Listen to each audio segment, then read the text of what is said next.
Hello and welcome to the Allplane Podcast, here with the people that are redefining the future of commercial aviation.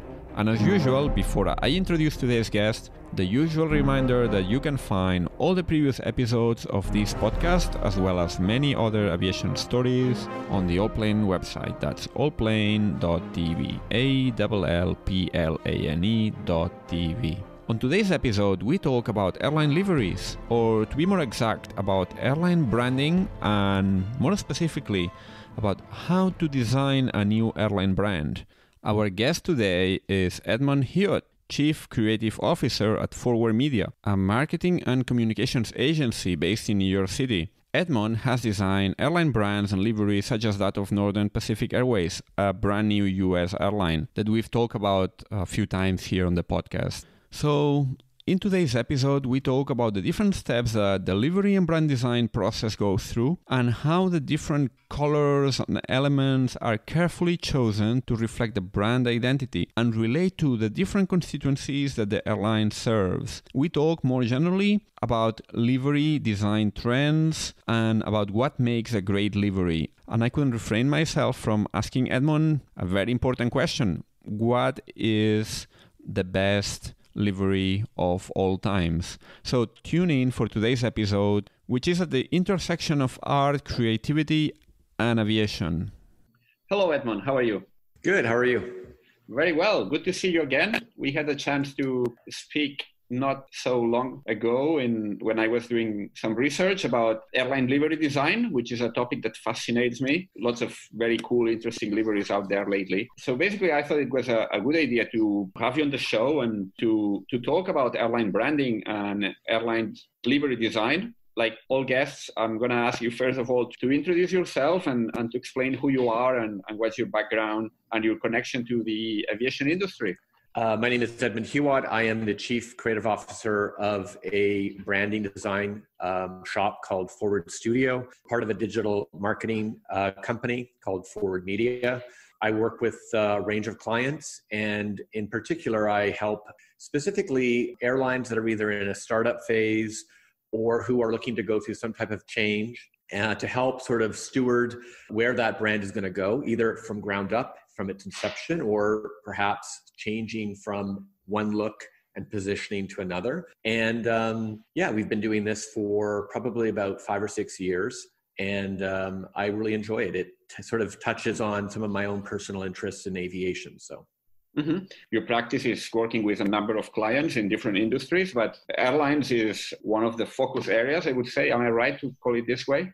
I think that's fair. I mean, we are, I would say, probably corporate branding, sort of in a broader sense. And within that spectrum, airline specialty is one area. So yes, you are correct. We do more than just airline branding. I've been able to follow closely the launch of a new airline, Northern Pacific Airways, that was presented in January. I was fortunate to be able to attend the presentation, the unveiling of that livery that you've been instrumental in designing. I just wanted to ask you a little bit about the sort of processes that are involved in a project like this one. You start by designing the livery, you start looking at other aspects of brand identity. Very curious to learn how you work. Sure. I think most projects are probably a little different in terms of airline branding and design. I think typically an airline exists already and there is a specific requirement in terms of a change. But this project was exceptional in that the CEO of the airline came to us with a much sort of broader opportunity, which was we have a plan to, as you mentioned, Miguel, serve the Asian market in a low-cost capacity through Alaska. So he sort of gave us the blueprint, but he said, we don't have a name, we don't have a brand, we don't have any of the marketing. Would you be interested? Of course, to a guy like me, that is like golden opportunity. So of course I was like, sure, I'd love to. Secondly, as these projects typically work out, they need something right away at the very beginning because often they're working with investors.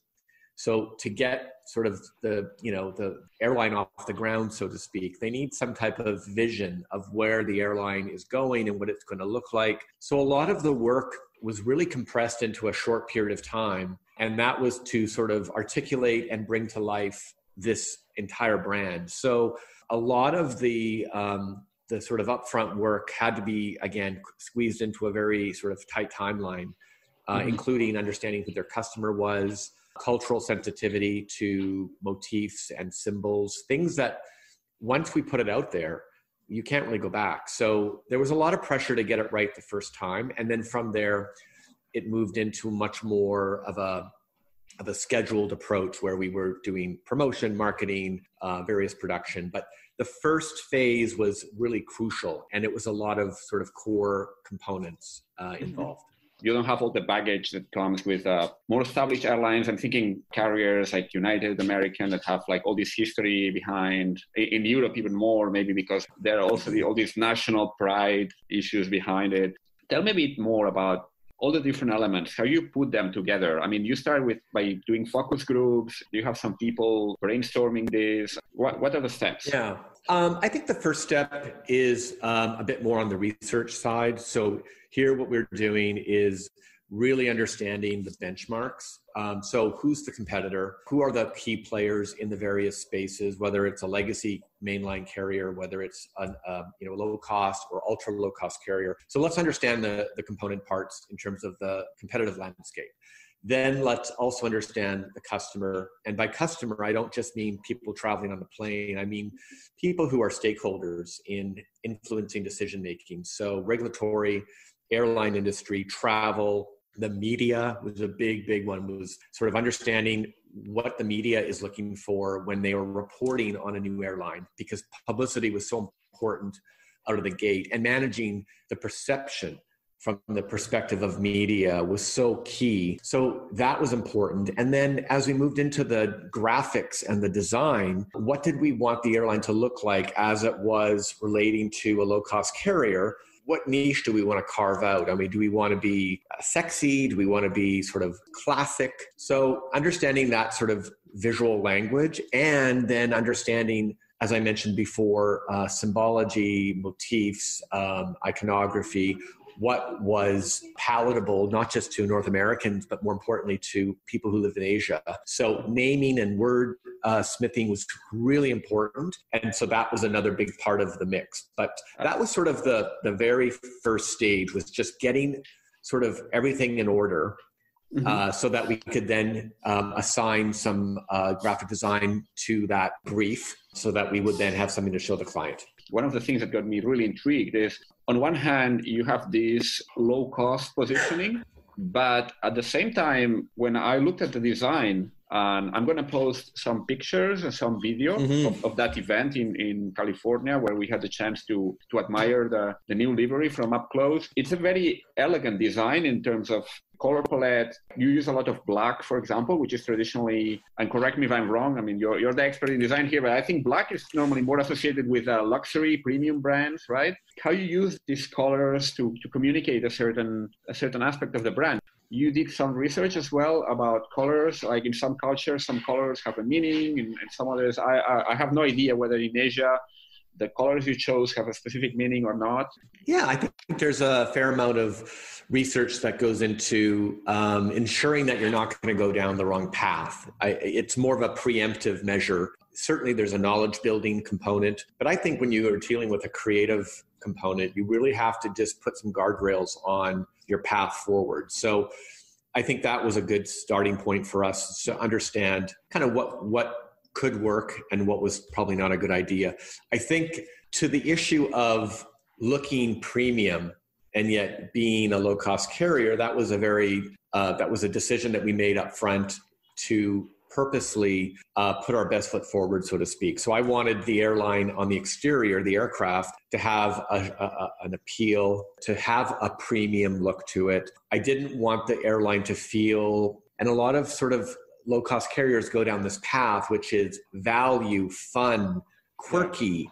Very bright. And I just, when you're flying overseas, when you are entrusting people's safety, when you are selling a ticket that isn't $69 one way, I think there is an importance to an esteem factor that needed to be communicated So I think that was part of the driving strategy around a look that was a little less fun and quirky and perhaps a bit more stylish, dare I say, even touches on the romance of air travel. But that was definitely something that I believed in. And certainly the client felt the same way, obviously, which I'm happy about. But we made that decision early on. And then to your point about colors and indigenous sort of attributes, certainly the white and black were colors that not only were synonymous with the, snow-covered peaks of Alaska and, the use of black as a nod to the, rock and terrain and sort of the rugged sort of frontier side. But also in Asia, those colors are also quite accepted. Look at Japan Airlines. Their aircraft is white with black lettering and it's fairly stark. So that utility, that sense of simplicity, that I think definitely sat comfortably in the sort of design aesthetic mindset of an Asian customer as well as someone from Alaska. I just remember now that there was actually a Japanese airline that the livery was all black. I don't remember the name. I think it must have been Skylar. I remember it too, yeah. So interesting, yeah. It's an interesting choice of color. The divide between the low cost and the full service is not so clear. You have lots of hybrid models in between. So I think, no longer the old established state brand with the flag and the tail, and then you have all these bright, very colorful liveries on the other side of the spectrum. So it's interesting. I think I found it quite elegant.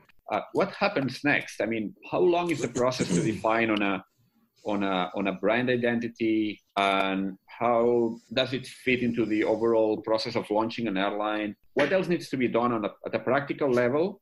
Getting the actual designs, getting the blueprints, and getting the aircraft painted. So I think, as I mentioned, the initial sort of push to have something to present to the client was intense. I'm not sure, I think I mentioned this before. We worked with a renderer out of Argentina, and he's a trusted individual that I've worked with in the past. So I said to Felipe, I really need this plane to come to life. I need the renderings to be so realistic and perfect because we really have one kick at the can with that client, in my opinion, because they have to really have a wow factor. And so luckily that happened. And from there were no real changes to the design, which frankly was a little surprising. I mean, I'm very happy, but how many options do you present to a client normally?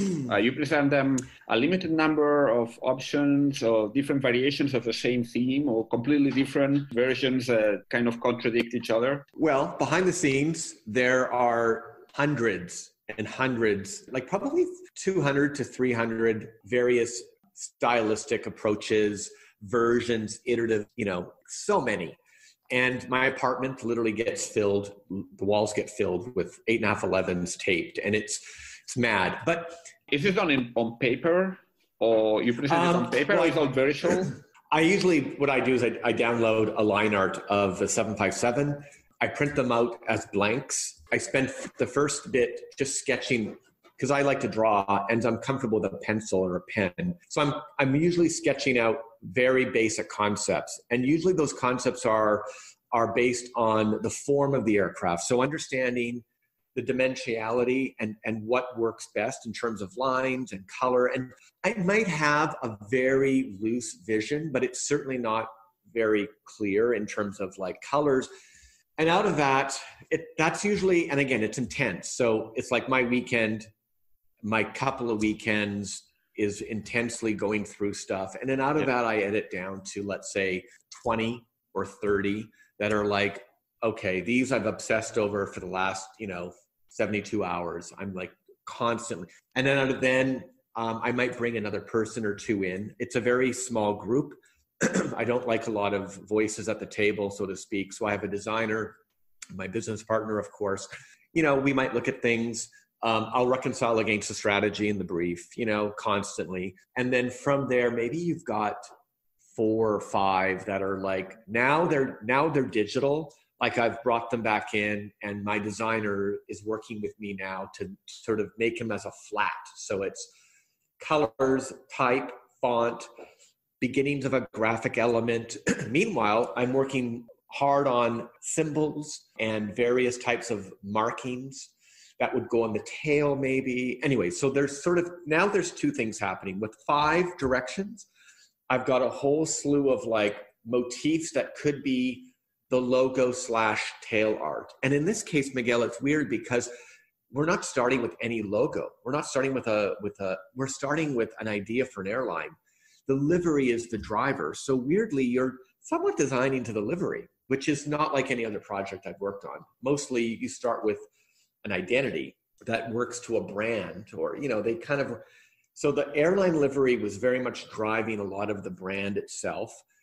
And then by the time it gets to the client, I have one idea, and I'm very, very passionate about that one idea. And I sell strong, and I leave no stone uncovered. I cover all the grounds. I show the benchmarking. I talk about cultural motifs. I talk about the customer, and I lead up to, here it is. Now, I do have in my back pocket other ideas, for sure. I have to have something ready, but I lead with one idea. And I feel like the client is paying me to give them my recommendation. But I do know that if someone's not necessarily on board, it's my job to have something else to show. So luckily that didn't happen. They really liked what I believe they should have. And then it just sat there. Like, they didn't really come back to me the next day, the next week. That often happens. They like it in the presentation, and then they take it away and they think about it, or they show it to their friends, which is always a very frustrating period. Mm-hmm. And I usually say to them, please don't show this to a lot of people, because we need to get your opinion. So let's say 2 weeks went by, nothing. So the livery pretty much stayed the way it was. And from there, we began working on other aspects of building up the brand. So the painting of the aircraft didn't happen for quite a while. But what did happen very quickly was a microsite that was targeting media and various stakeholders, graphics, video, a standards guide. So a lot of the component parts to helping market the new airline became the next priority. And then, I would say we started talking about the painting of the aircraft in November. The livery was presented in January. So we're talking about a couple of months from the actual confirmation of the design until it became a reality. Am I right? How many months was it now? I think it was longer than that, because we've been working on this project for 1.5 years. Okay. And I think we probably, I would say... Maybe you mean the previous November. So yes, like 1 year. Previous November. Yeah, okay.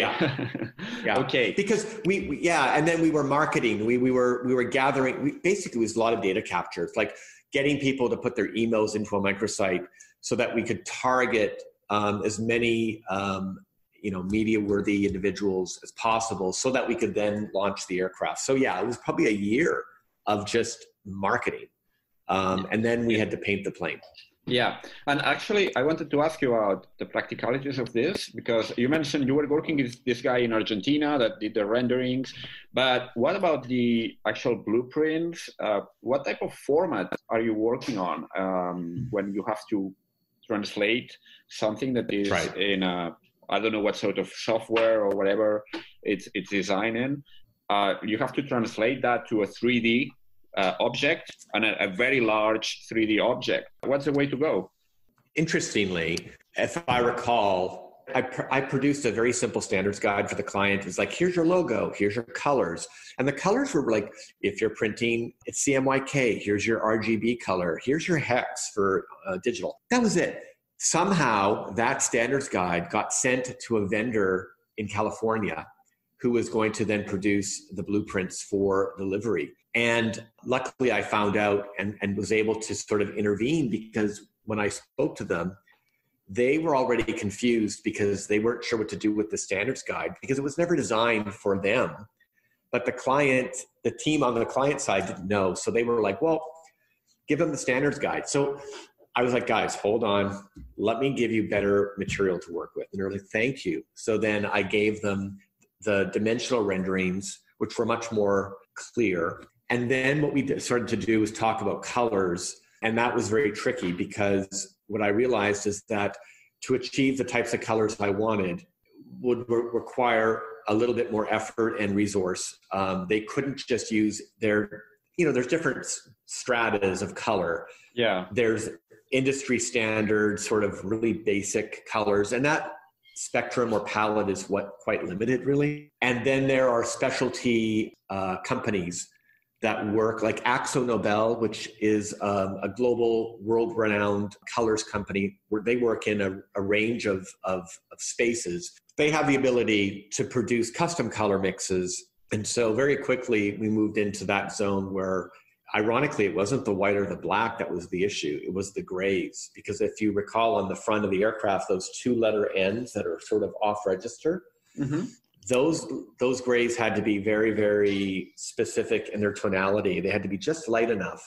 And so I was very, very adamant that we don't just pick any old gray, because otherwise it would have looked very heavy-handed, and it needed to feel ethereal and very light. So that led to a very intense period of me going to South Carolina to work with a company that then produced custom colors for the grays. The black and the red were more standard. And also keep in mind, the airline there's an economics to this as well. So they weren't necessarily like a big American Airlines where they could commission, the best of the best. They had to really be careful and resourceful about what they were doing. So I think the compromise was, on the 2 grays, let's mix something custom. And then on the black and the white, I'm sure within that range, we can find something. So that was a very intense period. The actual drawings that you get from the company that produces the template that then goes to the facility that paints the plane, they're actually quite rudimentary. I mean, when you look at them, the printed document that you get emailed to you is very basic. It's just a flat of the plane with a lot of lines and details about numbers and spacing and size. It's actually hard to read. But obviously, I spent a lot of time going through every inch of that aircraft with their team and made corrections. And because once it's set and it's signed off, then that's it. Like you once you commit to the painting of the aircraft, there's no going back. So we spent quite a bit of time going back and forth on the blueprint renders that then would be given to the facility that painted. And then the painting of the aircraft was another very different beast. And keep in mind, I'm dealing with people they're not artists, they're not designers, they're not creative. They're kind of 9 to 5, and they're kind of like, I don't know how to describe them. I mean, a lot of amazing people, but you really have to learn how to communicate with these individuals in a way that you're not going to put them off. You're going to get the most out of them. So you have to just, there's an art to managing that process, which I'm very respectful to, because they can make or break it. If they really can. I mean, I think they're all doing their best, but if they're not clear, if a focus isn't made clear in terms of, you guys have to do this a certain way. Like, for example, the gradient on the winglets, the Northern Light color motif, you can do that in 2 ways. You can spray it, or you can create they call a mechanical dot pattern, which basically is, put onto the plane. I remember I did an article for CNN about aircraft painting. I remember there were as you mentioned, spraying the paint, and then there's these sort of stickers. Maybe it's not the right word, but basically put these giant stickers in there. It's like a dot pattern. Yeah, it's a dot pattern. And up close, you see the dot, but from a distance, it looks incredibly smooth and seamless. And so some of those decisions required some discussion. And there were also some limitations on the aircraft type. So a Boeing 757-200 series is not the same as an A350. And so if you recall, one of the design directions I went down was to do a mask for the airplane. Yeah. Which I was really in love with and I wanted to have. Of course, when we spoke to the facility who did the painting, they're like, you know what? Well, one of them said you can't do it. And then another one that I got to know said you can do it. But there are issues in terms of the heat and the temperature variances around the cockpit windows. Oh, okay. And you tend to get peeling faster, sooner. if you paint. So you can paint, but the reason they don't advise is because the deterioration of the paint grade based on the temperature variance would be a problem. So we had to figure out a way to achieve that look, although the aircraft wasn't really designed for it. So that was, one of the roadblocks, one of the challenges. And yeah, I think overall, I'm very happy with what they've achieved. And you're always learning something. There's so much to know and to learn about it. On the production side, really, it's quite, it's pretty incredible. Is this the first livery that you worked on, or you had been working on other liveries before that? Yeah, I worked on a livery for a Hawaiian inter-island commuter. Okay. The name of the airline was Island Air, and we were working with a facility in Quebec, up in Canada. And so I already had a taste of what it was like working with, sort of a remote party in its own sort of area. It's, you really have to get ready. Like, I've done a lot of press checks for printed materials, and even dealing with pressmen in a printing facility, there's a certain attitude, which is, oh, here comes the designer. They don't really want the designers coming in because, I can understand designers maybe change their minds, and then suddenly that whole press schedule is thrown out the window and it affects their economics. So knowing that that's there may be a bias. My job is to, make sure they feel like everything is clear and organized, and to be respectful of their time. So that was sort of a way that I dealt with the facilities on the production side. But again, like I said, there are things that come up that you did not foresee, and you have to make the decisions quickly. You have to be confident about what you're going to do. And it helps to have the client trusting of you. So in my case, the CEO was very supportive, and it gave me a lot of autonomy. So that allowed us to move quickly. Whereas again, in another situation, you might have to go through tons of approvals for everything, and that could delay things. Mm-hmm. And in the case of Northern Pacific, you chose this design that is reminiscent of the Arctic landscape. I was just wondering, for the Hawaiian airline, did you go for a tropical style livery? Yeah, I think there was the brief for the Island Air was a little different. It was a combination of we want the aircraft to present in a way that is dynamic, eye-catching. There's an excitement, but keep in mind, it's a local customer.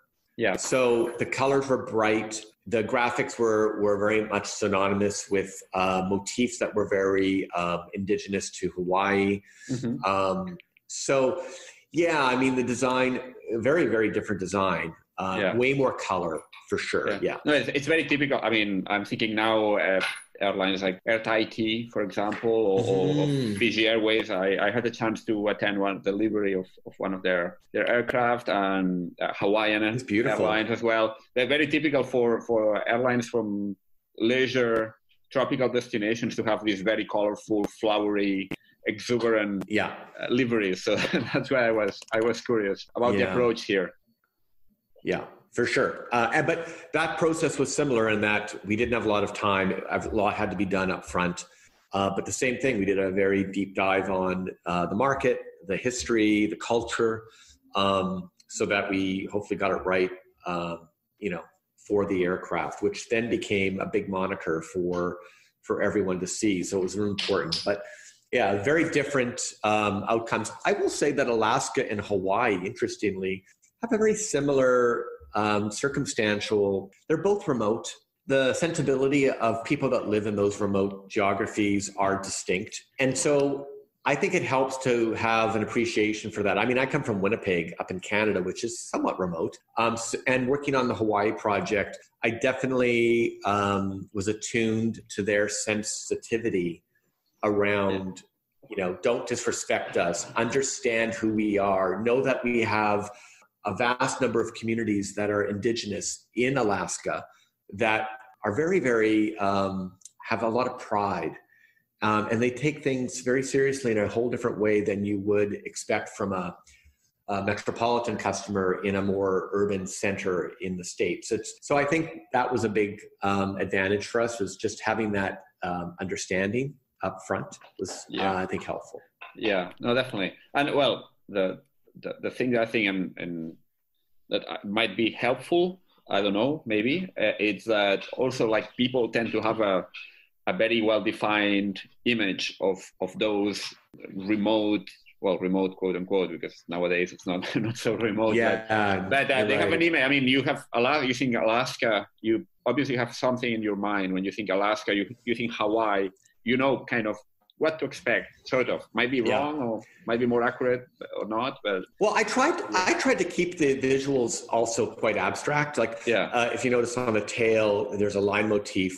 Yeah. And that's about as far as I wanted to go with trying to visually represent anything. I certainly didn't want to do anything that was overt. I wanted to leave it more open-ended and sort of play up a virtue, not a specific subject matter. So those lines can relate to flight, wind, aspiration. I mean, again, trying to make sure that whoever was going to see it would be able to make it their own and not have anybody say that's offensive or that is short-sighted or, cliche or whatever. So. Mm-hmm. Yeah, no, well, I just wanted to wrap up this conversation asking you about something that might be controversial in the sort of aviation community, but what do you think about the so-called Euro white livery? I mean, right now we have every time an airline does a redesign, there's a lot of controversy, many people complaining that at the end of the day, like many airlines end up having the same sort of color scheme. They change the color. Obviously, one airline has one color, another one has another color, but they all more or less follow the same pattern. What's your take on that? I definitely, listen, I'm in the business of helping businesses do better. And so what I mean by that is I appreciate the commercial influence that has impacted the design of liveries, meaning a Euro white livery scheme is cost effective, and I think it works nicely in terms of an efficient approach to a design. So I get all that. The problem I have is as a designer, as an artist, I believe that there is a romance to the art of travel, and I believe that the traveling public has that same romance inside of them. And it sort of makes me long for the days of when airlines would commission real artists. And no disrespect to any professional who's working in this capacity, but there are so many voices at the table, and ultimately it becomes a matter of commerce over art. But back in the day, you would have Saul Bass, famous graphic designer who was responsible for so many of the iconic liveries that we've seen, Continental, United. You would have Braniff Airlines who would commission Alexander Calder, who did the very wild and trippy, multicolored commissions for their aircraft. And it says to me that there, I think, is an appetite for it. And I think it lends itself to a business that should be going further with creative and art. And I think the public probably wants more of that. But unfortunately, the economics get in the way. And so you end up with solutions that are based on a different set of criteria. And again, don't get me wrong, I've worked on projects, and there's one where I'm working on right now where it is sort of a white aircraft. I mean, I'm not saying another that airline I'm do it, but another airline. Okay. Yeah, a new one, but I can't really talk about it too much. It's kind of under wraps, but it's now I have given hopefully my special touch to it, and it was a name that I came up with as well as a livery. So it's another one of those like, hey, we want to start something. Give me the full deal. So I'm excited about it, but I do wish there was a little bit more point of view and a little bit more design prowess to what an aircraft can look like. And so, I'm always, and I think anyone, for sure yourself, when you see something that's different or where they've reinterpreted something in a modern way and it shows clever, it plays on our sense of romance, everyone sits up and takes notice. And design can be a bit of a dartboard. Everyone has an opinion, but that's why I love the business of airline liveries, is because it is very topical.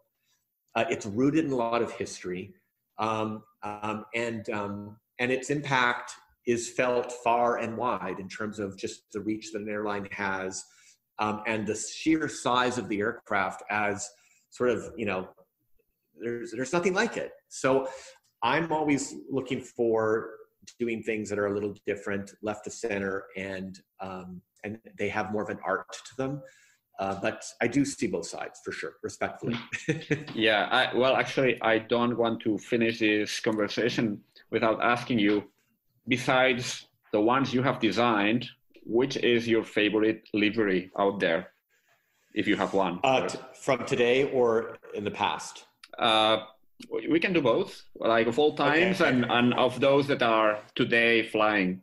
Yeah, I think in the past, one of my big favorites is Braniff, and also Northwest Orient, and CP Air. Okay, I will need to check it out because CP Air is the orange and red. First of all, orange and red is a color combo that is not your average color combo, first of all, which I love. And they had a stripe that basically swoops up from the back at the base all the way to the front at the top. So I love CP Air. Northwest Orient, not the Northwest Orient that was the watered down version done in the 90s, but the livery prior in the late 60s, where it had the striping done in blocks, and it used like a deep blue, red, white, and the silver steel of the aircraft with a simple red tail. Just, that's it. And the little American flag. Gorgeous. So, those are liveries that I've always loved. And then today, I have two that I really like, and one is going to reference our discussion of the Euro white. Finnair basically took a white plane, but then as a designer, I respect what they're doing. They've taken the typeface, very distinct typeface, and it's just, they've really embraced the size of the aircraft with that lettering. It's massive. I think SAS has done some great liveries. Their prior livery and their most current livery are both gorgeous. You would go Nordic for design. Oh my God. I do as well. I do as well. Yeah. Well, I've got some homework now because I will need to check all these historical liveries that you mentioned, check them out to include them in the notes. But I think we can leave it here. It's been a great conversation about all these very fascinating aspects of the airline industry, which is basically the branding and design and liveries. So I definitely can't wait to see your latest pieces of work, the Northern Pacific, and hopefully one day soon, this new one that you're working on.